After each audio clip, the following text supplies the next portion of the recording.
Welcome into the Players Club. Now for your host, Santana Moss, London Fletcher, and Sean Springs. Joined by special guest, offensive tackle, Josh Conerly Jr. Welcome to the Players Club. We're coming to you from the Big Bear AI Command Center studio. We are your host. I'm London Fletcher, a.k.a. Big Fletch. Got Sean Springs, a.k.a. Bluefoot, and also Santana Moss, a.k.a. 8 to the 9, a.k.a. Cowboy Killer. Hey, and then appropriately, a.k.a. Giant Slayer. Fellas, we got the matchup against the New York Giants, man. Yes, sir. And it's time to dig into this matchup against the Giants, a rematch of our Week 1 opening game of the season, defeated the New York Giants. Now they got they're totally different team. Fired the head coach, Brian Dable, fired the defensive coordinator. They got a new starting quarterback and rookie Jackson Dart. Let's get into this matchup. Blue, how can we deal with this Giants offense led by Jackson Dart? Well, first of all, I think the point is appropriate. We are two different teams, and I thought we dominated in Week 1, especially up front. But Jackson Dart, man, this is one of those kids, man. We're coming out. He was the most athletic quarterback in a lot of comparison to Josh Allen. Big, strong, got a strong arm running. And he's been really, really good at times, but he's been a rookie at times. Yeah. But one thing you have to do is you have to contain this. It's undeniable. His ability to run is crazy. Yeah. But there was a couple plays that, had a chance to watch him on, like scrambling out. I think it was against the Bears. He was rolling out to his left, stopped, flipped his hips around and threw it on the dart. Oh, extremely athletic. So he has an athletic ability, but you can see the Giants are doing a great job of not completely letting him throw on 3rd and long. So they're doing everything to be smart. They'll run a draw with him. They'll run with him. They get him outside the pocket. Where I think he's dangerous, because I don't think his weapons are outstanding on the outside, is when he breaks the pocket. So we got to keep him contained. Yeah, that part alone scares me when it comes to just seeing some of the things. I think, when you look at I'm not sure if the team just saying, "Hey, go out there and play, play loose, be the wild child you are." But that's how he looks, And then I'm kind of glad Scatterboo ain't playing, because them guys together, they had a different kind of energy going offensively. That regardless of how good the team was as a whole, they was going to bring it to you. And even with that being said, we just saw Jameis Winston in there, and he had these guys hitting on all cylinders. So look, both of us coming in this thing crippled, 2011. Two different teams from 2011, 3-10. Right. But we're going to have to match the intensity and their energy offensively. Like, they're going to come with that mentality, like, this can be our game. This could be a game that we can get one in. Who's a better opponent than these Commanders coming in crippled just like us? And this is our chance to get a win. We saw Minnesota do it, and I think Dart is he's like the perfect person that they feel like they have to be able to do that to us. Yeah. Okay. Now, on the other side of the ball for them, their defensive front, led by Brian Burns. He has 13 sacks on the season. Dexter Lawrence. Yes, sir. All-pro, perennial Pro Bowl type defensive tackle. Offensive line-wise, we're going to have to deal with these guys. And you think back, we just faced the Minnesota Vikings team that just was relentless in bringing pressure. They're not that type of defense, because they got 4 guys up front. On the front end. They bring in Abdul Carter, Thibodeau. I don't know if he's going to play or not. So they got 4 guys that can get at the quarterback. Different style of scheme from a defense standpoint, but still one that, from an offensive standpoint and an offensive line standpoint, Santana, we're going to have to get blocked, especially if we're going to have success in the passing game. Yeah, I think with what they present defensively, this is more one of those games that you can see us offensively that we kind of can basically match, what they have. I feel like we have enough blockers on our line that can go out there and compete at a high level against them. See, the difference about having great pass rushers is totally different by having a defense that just pass rush at a different rate when it comes to blitzing and simulated blitzes like you talked about last week going into that Minnesota game. Right. They're going to win and lose off the guys that they have, these first-round draft picks that they know they can get out the guys on one-on-one. That's what we want. We want you to be that confident and say, you know what, my man better than your man. Let's see who win. I think we're suited, we're wired to go out there and compete man to man. What I really like going against this Giants defense is their inability to stop the run. the 31st ranked run defense in the National Football League. We ran for over 200 yards against them in that first game. They've had a couple other games where they've given up over 200 yards, so no mystery here, man. Yep. Let's run the rock and run the ball. All right, when we come back, we're going to get into our favorite memories of playing against the other NFC East rivalries. Welcome back to the Players Club. Fellas, being that we division rivals against these guys, we got a lot of memories, tons of memories going up against these G-men. We're going to dive back into some of those memories. It's time for Fast Lane, presented by Eastern Automotive Group. Any car, any way, for everyone since 1988. Fellas, so what are, this stadium has changed. I think the first time we played in the new stadium, it was 2011, if I'm not mistaken, 10 or 11. So the first stadium was the Meadowlands, and now it's MetLife. Yeah. What are some of your memories, whether it was the Meadowlands or MetLife? What are some of your favorite memories, or what are some of the memories that just stands out in your head? Man, for me, I never had a chance to play at MetLife, but I always love, regardless, I assume New York is New York. Yeah. And New York was, I don't know if y'all got that feeling, but it felt like that morning before the game, you was like, it's the Big Apple, baby. We got to make a play. Right. We played there. And I think one year we stayed in there New Year's Eve or something. I forget what year that was, but I love playing in the Meadowlands because it's nothing like the Big Apple, but it's always tricky in the Meadowlands which way to turn. Remember the way that wind was blowing. Yeah. So I would be like, like, are they going to have the wind to my back or the wind with it? So you had to know that. And that was real. That was one of those things that, people. But that let you know what you can sit on and what you can do. So they can go deep. So the Meadowlands was a unique place. Another thing I just remember, Smoot is the funniest guy ever. We playing them late, talking about how big they were when they had Brandon Jacobs. He said, Blue, they real giants. They got Brandon Jacobs, Amani Toomer, Plexico. I was like, Smoot, we literally just played them 2 weeks ago, man. I said, and then you go out there and let LeBron get ran over. So anyway, man. Yeah, no, you mentioned New York playing in Big Apple. I can remember in warm-ups saying to my guys, man, the different you got to you on stage here in that Big Apple. Yeah. You have to show out. Right. My first interception happened against the Giants in New York. Really? Mm-hmm. Oh yeah. Then I got Eli a couple times. I enjoyed playing in the NFC East on the road too, especially like New York, Philly, Dallas. But something about New York, those fans gonna be on. So that's what made you become Big Fletch. I was Big Fletch even before then. But it's just Big Apple, you Big Fletch. I just took it to Broadway that day. Yeah. But I say this though, I also love going against them because I knew they were going to run the football line. Very physical. They believed in running the ball, especially when Tom Coughlin was there. Oh, man. Was the head coach. So it was a game where put your big boy pads on, let's strap it up, and let's see what happens. Coach Gibbs would always talk about you got to give him a little of this. Yeah, give him a little burr. My fondest memory going against the Giants in that stadium, I have two. As a Jet, I scored 3 touchdowns against the Giants there. Had 4. The last one, I don't know how I stepped out of bounds. Bombed the guy. Caught it inbound with 1 foot, and as I'm going to the end zone, you know how like you see the guy in the left corner, I tried to just weave instead of just going straight, which I would have beat him to the end zone, and I stepped my 2nd foot on the 1-yard line out of bounds, so it didn't even count as a catch. That would have been my 4th touchdown. Crazy. That was my first one, and I think the second one that stands out, this is more in the MetLife Stadium, was 2012 with RG3. That game we had where I scored the 2nd touchdown. I had 2 touchdowns that day. We finna beat these guys. All we gotta do is hold them off. You already know, London. Yeah, I know where you're going with that one. London, what did you say to your safety and your cornerback after that play, man? We let Cruz go down the seam on us and you 2 under. But I remember in practice, Josh Wilson jammed the guy. Coach was telling Josh Wilson, put your hands on him because you got help. And Madu was the safety, I think he was the safety.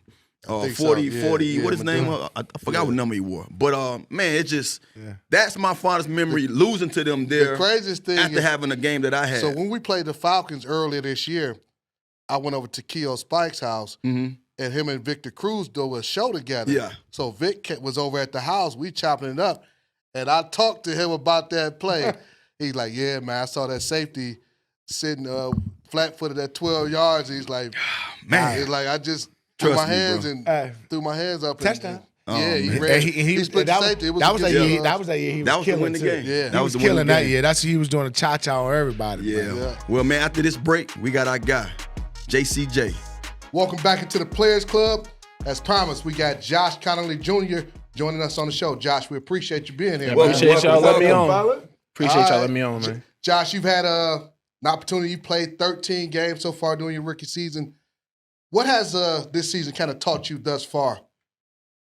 I mean, really just lean on my guys. Yeah. Lean on the vets around me, and really just take in all I can and just go out there and apply it. And honestly, continue to believe in myself as well. You know what I mean? Because like obviously, it didn't start off as great as I wanted it to. Yeah. But you know, it's only going up from here. Yeah. So Yeah, that's what's up. That's it's funny because we've all been rookies, and personally, I didn't get a chance to start off. I didn't play a preseason game my rookie year. I hurt my knee before we even got to the preseason, so I didn't play my first game until week 12. Yeah. How has that transition been from you? You say now we in week 13. Yeah, From 14. preseason, we in week 14, Right. but you played 13 games. From Right. preseason to now, what has that transition been like, and what has it been like playing every game and just learning on the fly? I mean, I feel like that's how I've gotten better. I feel like just being out there getting the reps, like preseason till now, like it's been just reps. You know what I mean? And obviously, you don't get as many of them as you did in college and practice. You know what I mean? So I feel like the game reps is where I've really grown at. Mm-hmm. And you got some veterans in the room, right? But talk about Tunzel. You know, you're talking Yeah. about one of the best in the league on the Right. opposite side, man. What's some of the things you learned from him? I mean, I feel like he's the best in the league personally. Obviously, that's biased, but I mean, I've learned a lot of everything, like off the field, on the field, how to carry yourself. You know what I mean? But I feel like the biggest takeaways is how to continuously like having yourself ready for Sundays and Right. how he prepares and the way he treats himself in terms of like recovery, eating right, you know, certain things like that. So So you grew up in Seattle. yep. Yes, Went sir. to college in Oregon, West Coast guy. Now, two-sport athlete in high school, football player. You were a hooper. Now I Yeah. know it's some hoopers that came out of Seattle. Oh, What was your hoop game like in high school? I was in the key. I was gonna say we didn't really get too far out from there, but I'm gonna say I got the boards, put it up when I could, and you know move the ball around. That was it. So you wasn't like a stretch five or No. stretch four? No, I wasn't on the hey, pretty man, stuff. how you do against like Garfield and them, man? We're right there in BC. You know, he got a real basketball school. Yeah. Yeah, that Y'all beat Garfield and those man, guys, man. that was a rough patch. They would get us, but now we back on top. You now. back We on top now. You know, Rainier Beach was where little Nate Robinson and all those guys went to, man. Oh, okay. So, yeah. Speaking of hoop, man, like who are some of the guys you can see on the offensive line that you're playing with now on this team that you think that has game or has game? Because you know we had Trent Williams here, Right. and the dude moved like a ballerina. Oh, yeah, on he the can court, move. You know, Right. 100%. Dudes right now, LT can move. BC, Trent, Julian. Mhm. I feel like that would be like my five. So, If like, I- yeah. if- yeah. Yeah, we got. That's what I So want. that's your starting five on Yeah. on you. If you had to pick a basketball Yeah. team, But I mean, Dieter, Wiley, they can get loose too now. Like Okay, they okay. can get jiggy. So yeah, all right, Yeah. That's what's up, man. So, but like keeping on the basketball theme, obviously that's footwork, right? all day. So how's that translate? How do you think that helped you even in college and stuff like that? And Yeah, I you mean, know. I just feel like lateral quickness. Yeah. That's the biggest thing is being able to move with dudes that love to go inside and make their money there, or even if they like to fake you inside and go back out. You know what I mean? So I feel Right. like that's it. It's right there in the game. Yeah, you're a West Coast guy, like I mentioned, being from Seattle, playing in Oregon. Mm. Then all of a sudden you come all the way to the East Right. Coast. What was that like for you? Were you a little kind of like, man, I've never lived on the East Coast, a little Right. nervous, or Yeah. kind of did you get homesick a little bit or anything? Or Yeah, I definitely say I was homesick at first. My mama came out here during the preseason, stayed with me for about a week. Her and my sister, my little brother. So that was nice. So I feel like for how much my family's actually able to come to games, like it helps me a lot. Just to be able to see them, but yeah, hopefully they get to come through for the rest of the Yeah. holidays and stuff like that. So, sticking with Oregon. yeah. We gonna get into it. We gonna get into you gonna get into it. So you got college football playoffs. Yeah. So you got Ohio State, Sean Springs, Ohio State, Big Ten rival now. Santana Moss, University of Miami. Yeah, Okay. Eric Kane. Who's gonna win the national championship? And state your case for Oregon. Why you feel like if you feel like they're gonna win it? I feel like I got Oregon all day. I feel like our route is the easiest. Personally, obviously, like we got Ohio State first last year. that was so that wasn't fair. I personally, I mean, obviously, you're gonna play whoever they put against you. Like it don't matter who they put up there. I mean, but yeah, and with them end up going. But I feel like with us getting a home field advantage first game, like I feel like that'll set the tone for us, get us in the right groove, and obviously we're not gonna get that whole month off that we did last year as the 1 seed. So I feel like with that, being able to play that game at home, like. Autzon's unreal as is, but for a playoff game, like I can only imagine. It's gonna be crazy. I can only imagine. And then we would play Tech. I think after that, Texas Tech, which got an unbelievable defense. I want to say their front seven is crazy. I want to say I like their front seven. But I feel like we can handle them, and then hopefully we get the Indiana rematch. And I feel like we got enough. We'll have enough fire underneath us by then to take us all the way. Speaking of your guys back home in Oregon, how has it been for you? Being a rookie in this league, and what have those calls back been like? Do you often see yourself calling back to the locker room, talking to I'm gonna say I definitely call a lot. Talk with the boys on the O line, especially to see how the room is and stuff like that. But it's definitely crazy because there's dudes that I call back to, and they're older than me. You know what I mean? And those were dudes that I looked up to, and now they're like, man, I look up to you now. You know what I mean? Talk about that. Tell me, what are some of those questions being asked? Because I remember when we used to hear EJ used to call our locker room, "What up, everybody?" Right. And we had so many questions, and we wanted to know what was it like. What are some of those questions been like? Yeah, I mean, obviously, I feel like they're like, is it as chill as they think it is? Like, you know what I mean? Because I feel like at Oregon, like we was like all day. Like practice nonstop, meetings nonstop until night. I mean, I feel like the schedule. They always ask me about the schedule, and I feel like the NFL schedule is definitely a lot more lax than college. Because school and all that stuff. Yeah, exactly. Yeah. And then they ask about like the competition, like the good dudes that you go against, and like how is that? And they're like, and they always ask me like, is everybody on the team? You know, like you got everybody, no matter what it is. I feel like up here. Could be scout team guy, could be starter. Everybody's good. But tell you this too, though, saying that some schools, depending on who you are, you know, because Oregon is one of those schools that I don't know about Oregon that much, but I could just watching you guys play. Depending on what school you went to, it prepares you for what you're going to 100% see in the league. Because at UM, like you talk about here, everybody is great. That's how it was in college for us. I mean, it was a brawl in practice. Like, it got to fights almost daily. So to come here and not to have to go against that number one guy at time, it's kind of a little step down from what you had to experience in college because you're going against number one. Were you a freshman with Thibodeau? Was Thibodeau there when you were in school? No. He had just left. Yeah, he had just left when you got there. Yep, him and Panay. So I missed him by a year. But yeah, I definitely feel that because like I feel like at Oregon we were going a lot of ones-on-ones, like you know, like our team run periods or like pass rush periods. Like we're going one-on-ones a lot. And I feel like here it's like a lot more just scout. Yeah. You know what I mean? So one of the things we also when we had a Players Club, we like to kind of find out what a guy's like off the field. Yeah. For you, kind of what type of things do you enjoy doing when you're not around the facility and you're not playing football? Yeah, I mean, I enjoy like good movies, TV shows. Okay. So I'm more a homebody. You on that couch, man, watching them shows? You on that Netflix right now? Yeah, man? What you on? Yeah, a little bit. Stranger Things? Nah, not the Stranger Things. That thing nice now. You gotta watch it. I heard it. I've heard a little bit of both. Mixed but views. my favorite all the time is what's the show called? Breaking Bad. Okay. Breaking Bad. That's like, and that's out of the Pacific Northwest too. Yeah. Okay, I got you. I'm not saying then Ozark. I finished Ozark a couple months ago. Yeah. Ozark. All right. Well, that ain't bad, man. I love always like Tuesdays with my day in the league where I got a shot to just go to a movie and watch a movie on my off day. So You know, AMC theaters used to see a lot of me, man. Nachos and a nice soda and a nice hot dog, man. Watch a nice be a sponsor. We're gonna be shouting them out, man.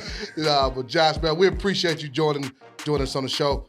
We asked all our guests to autograph this football for us, man. Sure.